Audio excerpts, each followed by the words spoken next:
Masih bersama kami di Presisi Siang, pemirsa, hari ini sejumlah pertemuan telah dimulai menjelang pembukaan KTT Archipelagic and Island States Forum 2023. Hampir seluruh tamu VVIP dan delegasi sudah tiba di Bali. Berikut laporan Deli Rozadi dan Christian Hendra dari Nusa Dua Bali. Ya, pemirsa, saat ini saya berada di kawasan ITDC Nusa Dua Bali, tempat penyelenggaraan KTT Archipelagic and Island States Forum 2023. Dan satu hari menjelang pembukaan KTT ini, suasana di kawasan ITDC sudah semakin disterilkan untuk menyambut para tamu-tamu VIP dan juga delegasi. Dan saat ini saya sudah bersama dengan Kasatgas Preventif Operasi Tribrata Agung 2023, Brigjen Pol Rudi Antarsyawan. Selamat pagi. Menjelang siang, Pak Rudi ya. Selamat siang, Mas. Ya, Pak Rudi, ini bisa digambarkan, Pak, kondisi terakhir menjelang pembukaan besok ya, Pak ya? Baik, terima kasih untuk kondisi terakhir Amin 1, untuk situasi khususnya di wilayah Bali dan kawasan-kawasan yang akan dilaksanakan KTT AIS 2023 masih aman, terkendali, dan semuanya tamu-tamu negara sudah hampir seluruhnya datang, ya, dan beberapa satgas yang dibagi dalam operasi ini, saya sendiri selaku Kasatgas Preventif juga sudah mempersiapkan jauh-jauh hari sebelumnya, mulai tanggal 4 ya kita sudah melakukan latihan-latihan, TFG, dan dilakukan semuanya ini tentunya secara terkoordinasi, sinergi, dan kolaboratif dengan unsur-unsur pengamanan lainnya. Baik itu dari Pas Pampres, kemudian dari TNI, dari Pangkogapdam, kemudian dengan kementerian lembaga yang lain, itu ada BIN, ada BAIS, ada BSSN, dan lain sebagainya. Ini kita lakukan secara kolaborasi, dan sampai sekarang hasil pemantauan di lapangan dan pengamatan di lapangan masih semuanya berjalan dengan baik, tidak ada hal-hal yang menonjol, tidak ada kejadian-kejadian yang menonjol, ya.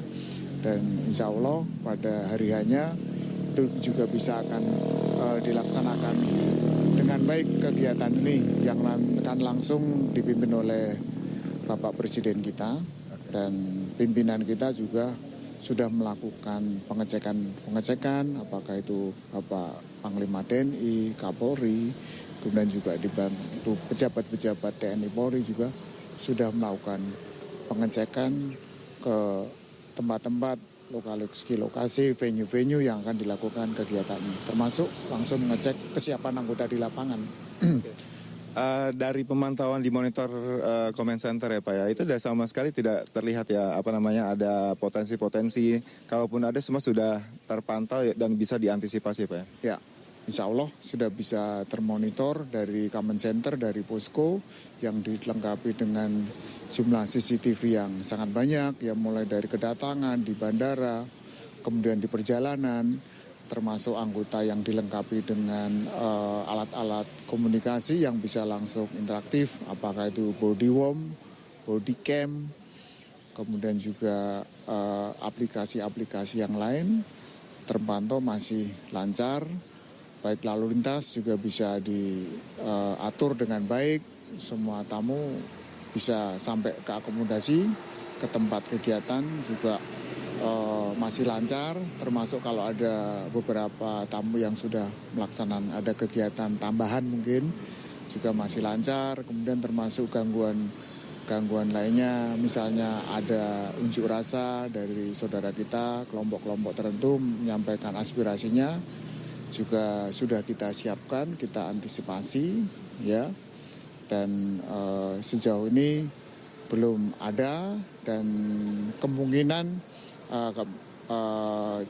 kalau ada pada hari ini juga sudah kita siapkan dengan petugas-petugas kita, bagian dari Satgas Preventif, dari Subsatgas Kawasan sudah menyiapkan.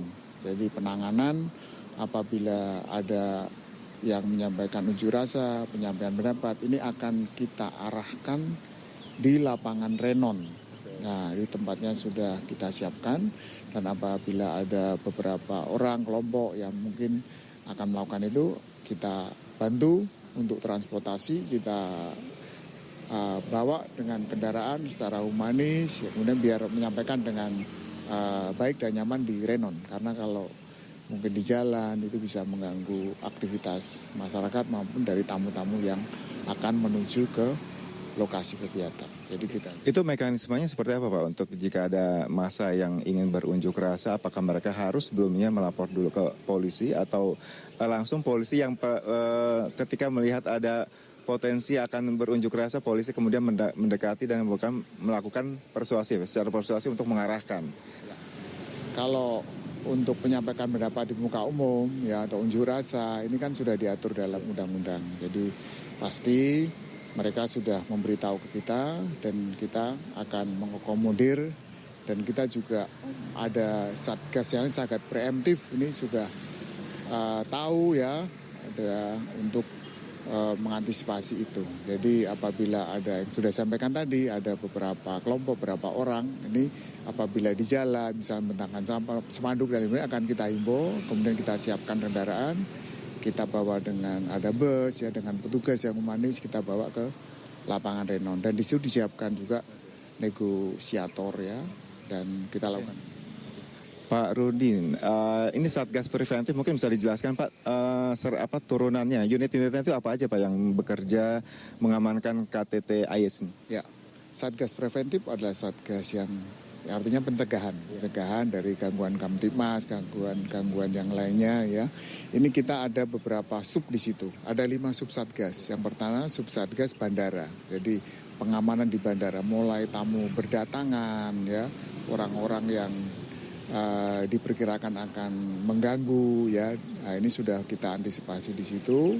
Ini sub satgas bandara untuk mengamankan di ring 1, ring 2, ring 3. Ring 1 tentunya kerjasama dengan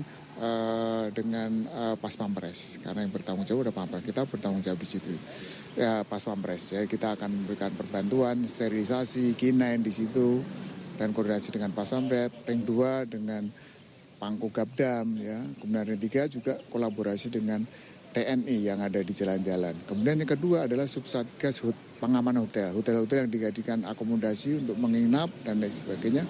Ini kita adakan pengamanan sih Bu. Dan itu secara sinergi juga. Kemudian Subsatgas pengamanan objek kegiatan-kegiatan yang dilakukan untuk acara KTT AIS. Kemudian Subsatgas kawasan. Nah, kawasan dibagi beberapa klaster ya. Ini Subsatgasnya adalah Kapolres Denpasar. Ini juga melakukan antisipasi terhadap gangguan-gangguan yang akan mungkin terjadi. Kemudian yang terakhir adalah Subsatgas sterilisasi. Kita menggunakan K9 kita, anjing-anjing pelacak kita untuk melakukan sterilisasi ya di hotel, di venue, di bandara.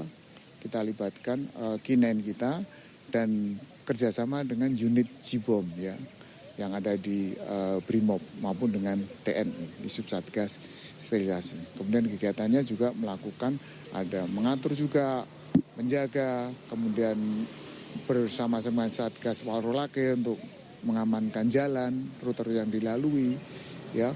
Kemudian juga melaksanakan patroli. Nah, ada patroli sepeda, ya, karena ini kan memang KTT AIS tentang lingkungan ya. Ya kita kedepankan memang untuk patroli dengan sepeda, dengan kuda, ya. Kemudian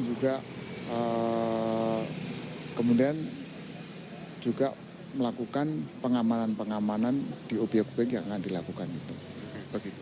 Ini menarik Pak, ada patroli kuda juga Pak, mungkin bisa dijelaskan. Kita sudah tahu bahwa ini isunya tentang kelautan, tapi juga polisi ternyata punya juga patroli menggunakan hewan kuda. Mungkin bisa sedikit jelaskan apa kelebihan selain daripada mobil ramah lingkungan ya Pak ya, dengan menggunakan kuda, apa kelebihannya Pak? Mungkin bisa jelaskan Pak. Ya, patroli berkuda itu memang bagian dari SOP juga apabila ada kegiatan-kegiatan tamu negara ya. Ini memang patroli kuda digunakan ya.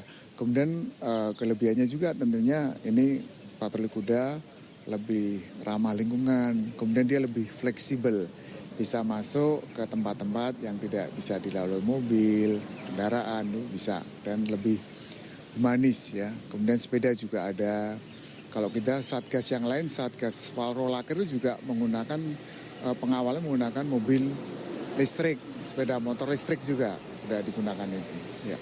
Oke, terima kasih Brigjen Pol Rudiantara Setiawan, Kasatgas Preventif Operasi Tribrata Jaya Agung. Selamat siang, Pak. Selamat siang. Ya, sebagai tambahan informasi pemirsa bahwa Presiden Joko Widodo sore ini diperkirakan tiba di Bali dan nanti malam Presiden akan melakukan welcome dinner bersama dengan tamu-tamu VVIP dan juga delegasi lainnya.